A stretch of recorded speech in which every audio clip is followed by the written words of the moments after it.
Hello there, I'm Ed Butler and welcome to Business Daily. Today, on an Africa-centred programme, the former UN Secretary-General Kofi Annan gives us his vision of an end to poverty. I would hope that by 2020, the kind of extreme poverty that worry most of us will be an issue of history. Also, war, militants, mayhem, but forget all that. There is money to be made in Somalia. Whilst Somalia's had the issues, it doesn't change the fact that the country needs rebuilding. It doesn't change the fact that there are great natural resources within Somalia. That's all coming up in Business Daily from the BBC. So are celebrations in order? Well, maybe they are. In Africa, at least. The world's poorest continent now happens to be the world's fastest growing as well. Never in the half-century since it won independence from colonial powers has Africa had it quite so good, with an average of 6% growth in countries south of the Sahara. The boom has been driven by agricultural goods and commodities like gold, copper and, of course, oil. The president of the World Bank, Jim Yong Kim, has bravely targeted an end to extreme poverty on the continent by the year 2030. But is he speaking too soon? Poverty, after all, has actually been rising in some countries. I asked a man who's set a few bold targets himself in his time, the campaigner and former UN Secretary-General Kofi Annan. Did he see recent economic success translating into genuine hope for ordinary Africans? Many African countries have done well. Growth has been robust, but this growth has tended to expand the gap between the rich and the poor.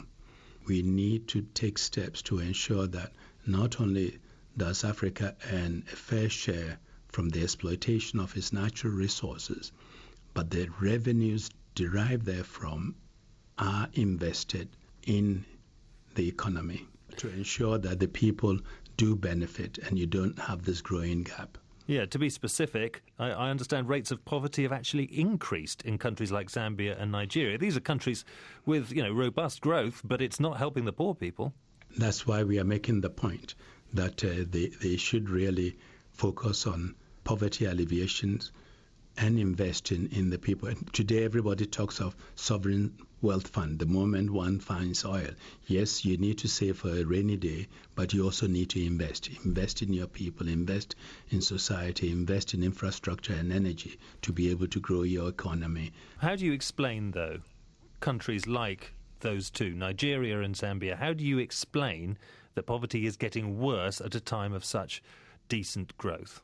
I think it comes back to the issue I raised. Poverty could get worse even when you are earning good returns. If you are not investing the money in your people, if you are not investing in education and health, if you are not creating jobs, you will run into difficulties. But if growth doesn't fix it, how do you see it as happening in practical terms, given the political realities that exist now? Is it going to be about some kind of global pressure? Global pressure alone won't do it. It will be pressure from the peoples of these countries. The people will demand more. They cannot sit back and allow their leaders to take them for granted. And we've seen recently on the continent, not always ending up in the ideal way, that where leaders fail to lead, the people can pressure them to do what is right, and we can never ignore that. There's been this very eye-catching announcement from the head of the World Bank. He's predicted an end to extreme poverty by 2030. Do you see setting expectations like that one as realistic? Well, I haven't had the opportunity of discussing this with the head of the World Bank, but let me say, as someone who was quite involved with the establishment of the Millennium Development Goals, setting that goal to reduce poverty by 50% by 2015, improving health, education for girls and all, really offered us, for the first time, a global framework for development. Even if many of those goals are not going to be met? You may not meet all the goals, but tremendous progress has been made. Millions have been lifted out of poverty. There are more girls in school today. Child mortality is falling. clean drinking water, we are doing better.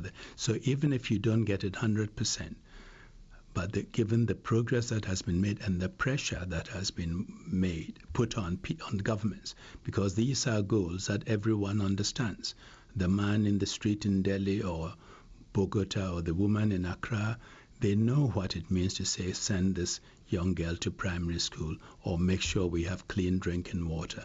So it has really been a very solid momentum behind the progress that we've made over the last 10 odd years or so.